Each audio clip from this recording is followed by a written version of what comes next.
డబ్బులు వస్తే రాజకీయంగా మనం ఆ ఇసుకలోనే కలిసిపోయేటువంటి పరిస్థితులకు పోతామని చెప్పేసి కూడా మీకు ఈ సందర్భంగా తెలియజేస్తాను.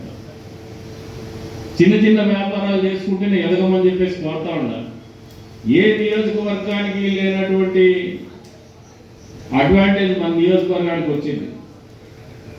మొన్న ఒక 10 రోజుల కింద 4000 మెగావాట్ల సోలార్ పవర్కి మనకు జీవో విడుదల చేసింది ఆంధ్రప్రదేశ్ ప్రభుత్వము. మన నియోజకవర్గంలో తలపల మండలంలో ఒక 6-7 గ్రామాలు, ముదిగుప్ప మండలంలో ఉండేటువంటి కొడగట్టుపల్లి 7-8 గ్రామాలు కలిపి దాదాపు 20,000 ఎకరాల్లో ఈ సోలార్ పార్క్ రాబోతాము. ఏదైతే పవర్ గ్రిడ్ కార్పొరేషన్ ఒకటి ఉందో మనకి ఎంపీకుంటుందో దానికంటే ఇంకొక పవర్ గ్రిడ్ కార్పొరేషన్ కూడా మనకి ఇవ్వబోతాం. పవర్ గ్రిడ్ కూడా వచ్చే రోజుల్లో మీరు నిజంగా నిజాయితీగా వ్యాపారం చేసుకోవాలా, పని చేసుకోవాలంటే ఒక 10,000 ఇంటి మీద సోలార్ రూఫ్ టాప్ ఏర్పాటు చేసుకుంటే ఆ ఇంటి వాళ్ళకి ఉచితంగా విద్యుత్ ఇచ్చినటువంటి వాళ్ళు అవుతారు.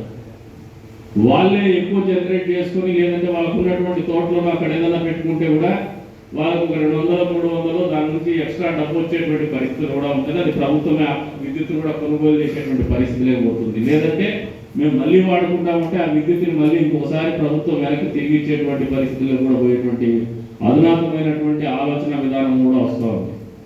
వీటి మీద మీరు ఎవరు మాట్లాడటం లేదు, ఎవరు చేయడం లేదు. ఎవరంతా వాళ్ళు చాలా బిజీ. ఏం బిజీ అంటే చంద్రశేఖర్ నాయుడు వరకు వస్తే అంజనాపన్న కోపం, అంజనాపన్న వరకు వస్తే పౌలరెడ్డి కోపం, పౌలరెడ్డి కోపం వస్తే పౌలరెడ్డి వరకు వస్తే నరసింహారెడ్డి కోపం. రాజకీయాల్లో ఇప్పుడు మన నియోజకవర్గం ఉంది. మీరు ఒకసారి నా గురించే మాట్లాడుకుందాం. నా మీద ఎమ్మెల్యే టికెట్ ఆశించే ప్రతి ఒక్కరికి నా మీద గుంటల వరకు ఉంటుంది ఎప్పుడు. ఎందుకంటే మాకు అడ్డం వీడాలి. అది కరెక్ట్ కాదు.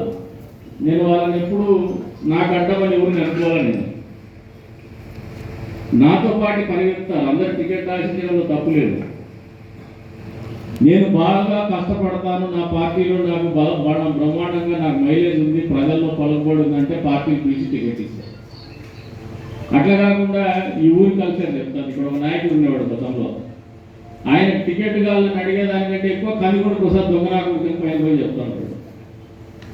ఇప్పుడు పాప పార్టీ మారినాడు. ఇప్పుడు ఎవడో